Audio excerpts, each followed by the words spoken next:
menjadi orang Kristen tidak mungkin tidak ada penderitaan.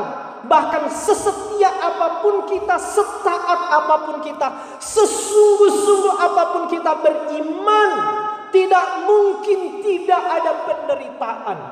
Untuk apa penderitaan? Ini yang Paulus jelaskan.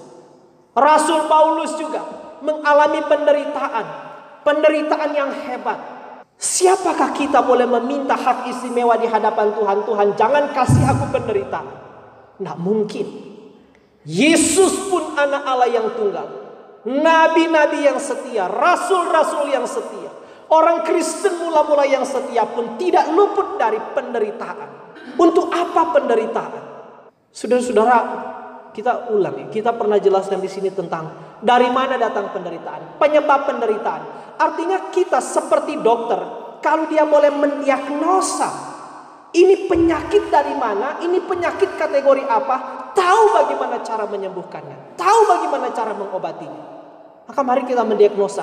Secara umum saya tidak tahu semua penderitaan macam apa yang mungkin hari-hari ini kita hadapi atau pernah kita hadapi. Tapi paling kurang ketika kita membaca seluruh Alkitab, kita mendapati paling kurang 4 sumber penderitaan. Pertama, penderitaan itu bisa datang karena apa? Karena bumi yang sudah dikutuk oleh Tuhan. Kita ingat sesudah Adam dan Hawa jatuh dalam dosa, Tuhan berkata, terkutuklah tanah, terkutuklah bumi karena engkau. Maka sesudah bumi ini dikutuk, maka mulai lahir penderitaan berbagai penyakit. Sampai hari ini kita boleh urut lagi lebih rinci. Tapi kuncinya di situ. Sangat mungkin ada orang yang mengalami penderitaan karena memang dunia bumi ini sudah dikutuk oleh Tuhan. Datang bencana alam, datang berbagai penyakit, datang rupa-rupa kesengsaraan. Karena memang bumi ini sudah dikutuk. Ingatlah itu. Dunia ini memang sudah dikutuk oleh Tuhan sejak manusia jatuh dalam dosa. Anak-anak muda juga kita pernah bilang, ingatlah. Engkau akan menikah bukan menikah dengan malaikat. Secantik apapun dia orang berdosa. Setampan apapun dia juga orang berdosa. Sejak Adam dan Hawa jatuh dalam dosa, maka semua keturunannya menjadi berdosa. Dan ini menyebabkan Tuhan mengutuk, yang berakibat pada penderitaan. Bencana alam silih berganti, climate change, perubahan iklim yang sekarang susah diprediksi, mengirim banyak penyakit yang bahkan siklusnya begitu cepat sehingga belum selesai satu penelitian terhadap jenis penyakit tertentu, muncul lagi jenis penyakit baru. Belum selesai melakukan penelitian penanganan terhadap satu virus, muncul lagi virus baru. Silih berganti. Dari mana ini? Ini karena memang bumi telah dikutuk oleh Tuhan, sehingga mengakibatkan manusia mengalami penderitaan. Yang kedua, penderitaan juga bisa datang karena ketidaktaatan kita, karena dosa kita. Mari kita mulai makin hati-hati. Sangat mungkin kita menderita karena memang kita tidak taat. Jadi bukan karena faktor-faktor alam, bukan karena faktor-faktor bumi telah dikutuk, tapi memang kita mengalami penderitaan karena kita sendiri tidak taat pada firman Tuhan. Karena kita sendiri berdosa kepada Tuhan. Karena kita sendiri melanggar ketetapan-ketetapan Tuhan. Kalau tiba-tiba engkau misalnya sudah menjadi pejabat tinggi, sudah memiliki gaji yang mumpuni, mendapat penghormatan-penghormatan khusus di kantor, di masyarakat, di dalam gereja, tapi tiba-tiba engkau dipecat karena korupsi, dimiskinkan karena korupsi, akhirnya kehilangan kesempatan karena engkau misalnya menggunakan itu secara salah. Mau salahkan siapa itu? Berapa banyak orang Kristen yang tidak sadar, ya toh? Dapat penghormatan bagus di gereja, dengar kamari bersinah. Mau salahkan siapa? Akhirnya sudah pecat saja, berhentikan. Baru punya sedikit uang, Senin tahu mau baking apa? Sudah pakai ini uang melacur, pakai ini uang untuk bersinah, pakai ini uang untuk dengan hal-hal yang tidak bertanggung jawab. Maka mungkin sekali orang akan mengalami penderitaan karena dosa, karena ketidaktaatan, karena tidak kesetiaan kita kepada firman Tuhan. Dan semua penderitaan itu disebabkan dari pihak eksternal. Sangat mungkin juga dari kita. Ketika kita tidak taat, ketika kita berontak kepada Tuhan, Tuhan sengaja kirim penderitaan. Yang ketiga, penderitaan juga bisa bersumber dari iblis. Mana boleh? Boleh. Kasus keluarga Ayub menjadi contoh konkret bagi kita, bukan? Dia pergi menghadap Tuhan meminta izin. Beri dia kuasa untuk kirim penderitaan kepada Ayub. Apakah Ayub waktu mengalami penderitaan karena dia berdosa? Dari pasal 1 sampai pasal 42 kitab Ayub tidak pernah dicatat dosanya.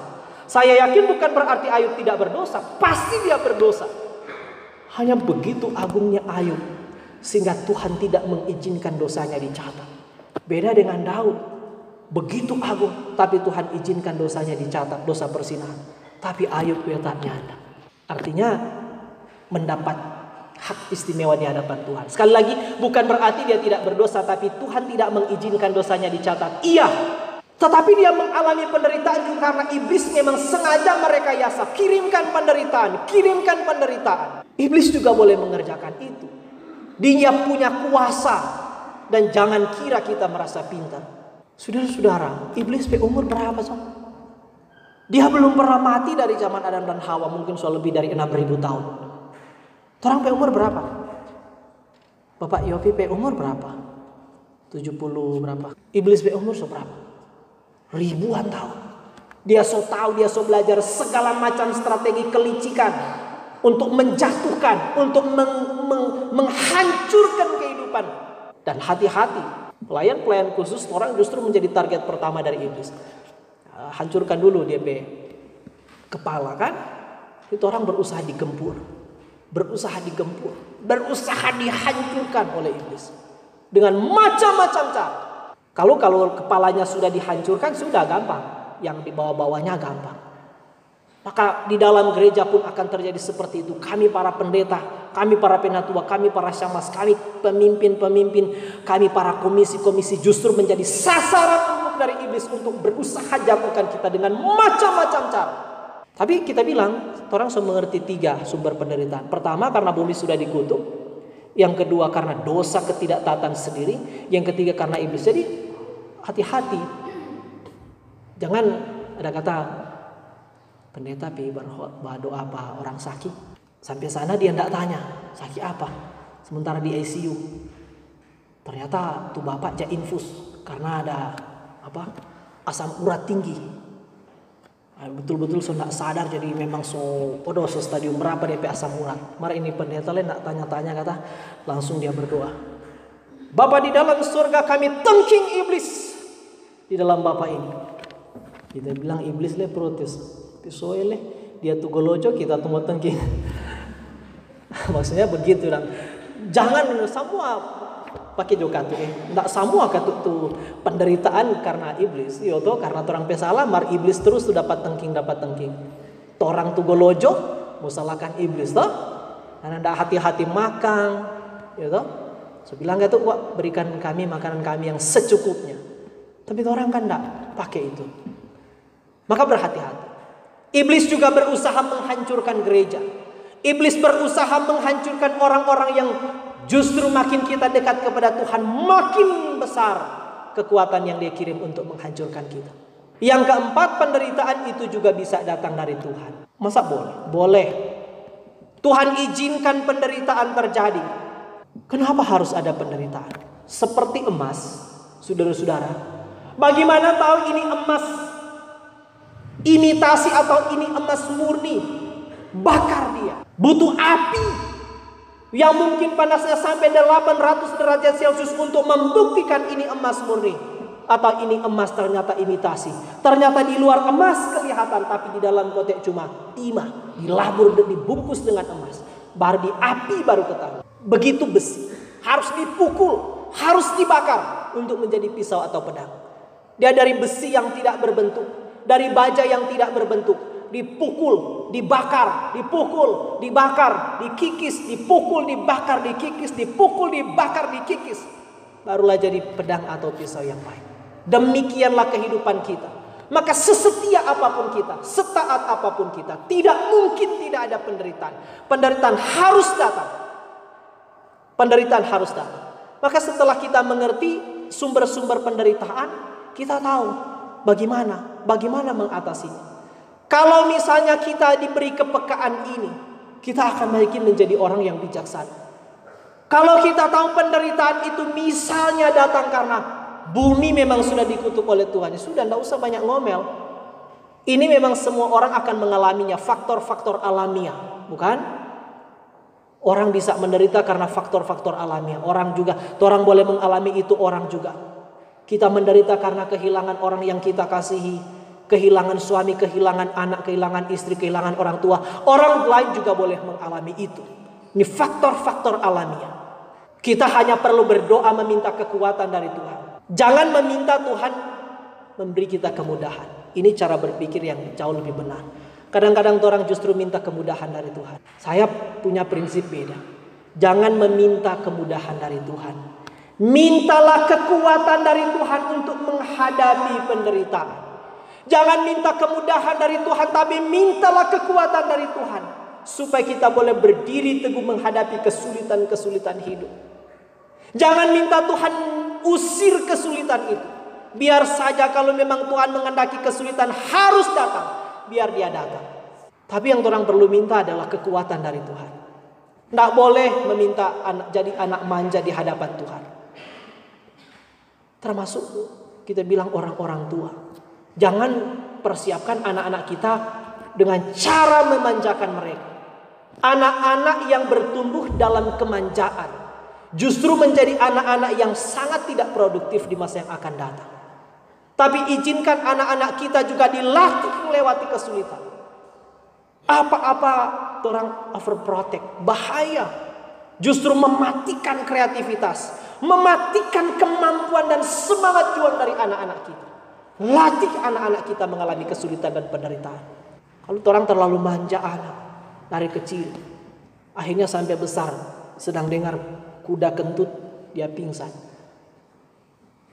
Kita juga belum dengar kuda ada kentut, maksudnya begitu dah. Kalau kita mengerti bahwa penderitaan ini karena dosa, karena ketidaktaatan kita, apa yang harus kita lakukan? Tidak ada pilihan bertobat.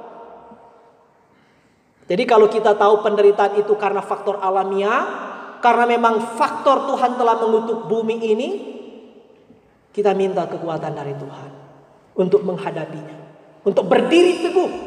Tapi kalau penderitaan itu karena dosa, bertobat, minta ampun. Seperti berapa waktu lalu kita menjelaskan tentang kisah anak yang hilang dan ditemukan. Waktu anak itu telah berdosa, akhirnya dia sadar dia harus kembali kepada bapaknya. Lalu waktu masih jauh, justru bukan dia duluan bereaksi, bukan? Masih jauh, Alkitab bilang masih dari kejauhan ayahnya melihat dia, tapi justru ayahnya berlari-lari mendapatkan anak itu, memeluk anak itu, mungkin sambil menangis. Itu adalah gambaran tentang relasi kita dengan Tuhan. Waktu kita mau kembali kepada Tuhan, waktu kita mau hidup dalam pertobatan, ingatlah Tuhan terus menerus menunggu kita, dan Tuhan tidak pernah menghina orang yang mau bertobat. Seperti bapak itu, waktu anak sudah dalam pelukan papa itu di kisah anak yang hilang, dia bilang begini, "Papa, aku mohon maaf, aku telah berdosa terhadap Bapa, aku telah berdosa juga terhadap sorga." Apa dia papa debat? Ngana kapok ngana. Ngana sudah tahu sekarang ngana susah di luar sana toh? Nyanda. Tapi papa bilang, "Hei pegawai-pegawai, bawa kemari jubah yang baru." Satu. Bawa kemari kenakan cincin yang baru. Dua. Bawa kemari sepatu yang baru kenakan di kakinya. Tiga. Dan sembelihlah lembu tambun yang gemuk, dan kita akan bersuka cita berpesta. Baju yang baru itu apa? Kehidupan yang baru.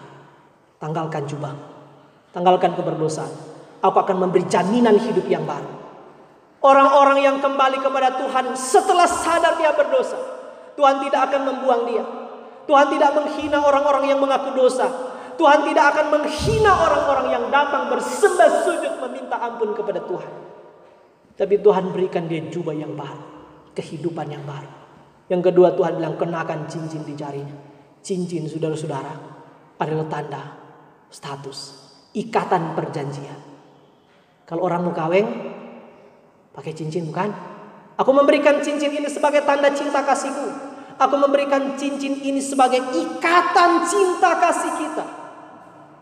Aku menjadikan engkau istriku dan aku memberikan tanda ini. Cincin tanda pengakuan, tanda status. Anak itu mendapatkan kembali status yang pernah dia jual, yang pernah dia pernah sia-siakan.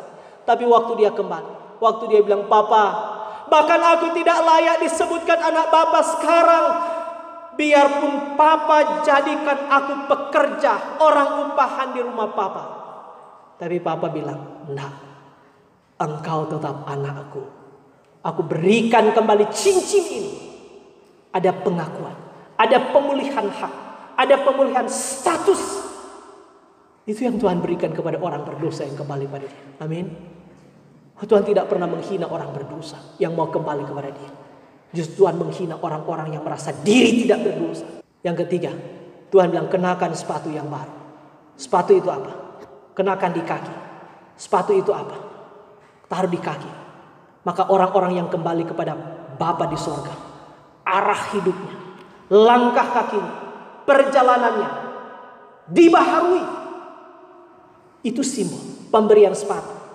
Kakimu, arah langkahmu, arah hidupmu sekarang diperbaharui. Maka orang-orang yang sudah kembali kepada Tuhan, jangan lagi kembali kepada dosa. Kalau kita membaca Ibrani pasal 10 ayat 26, 27, 28, 29. Barang siapa sengaja berbuat dosa setelah mengetahui tentang kebenaran, tidak ada lagi korban untuk menghapus dosa orang itu. Orang-orang yang sudah pernah menikmati kebaikan Allah, sudah pernah menikmati cinta kasih dan pemulihan dari Allah, jangan berbuat dosa lagi. Itu yang Tuhan mau dari kita. Jangan berbuat dosa lagi. Hidup terus dalam pertobatan. Lalu keempat, Papa itu bilang, sembelih lembu yang gemuk. Artinya apa? Anak itu mulai sadar kembali.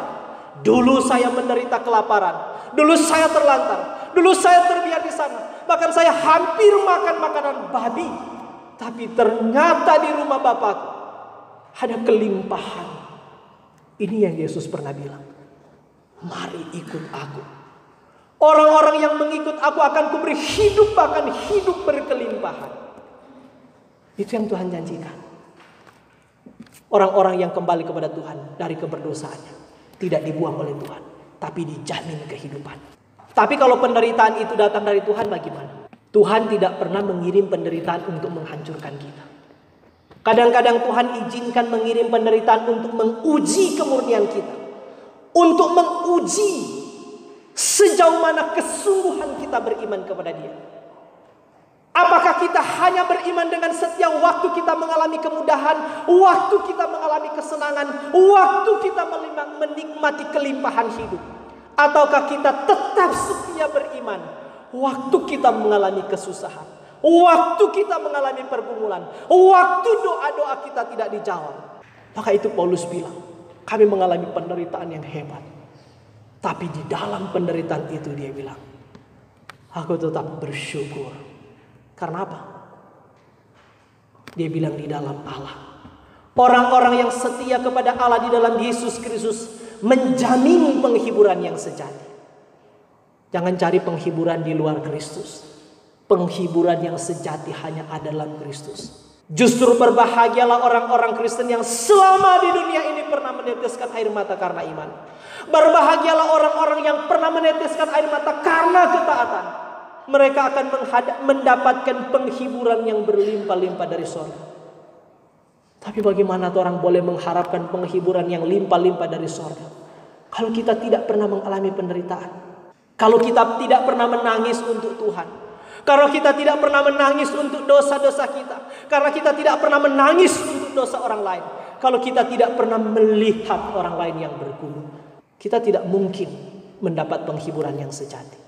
Jadi justru berbahagialah orang-orang yang pernah mengalami penderitaan karena iman. Orang-orang yang mengalami penderitaan karena jujur. Orang-orang yang mengalami penderitaan karena ketaatan. Berbahagialah mereka, Paulus bilang.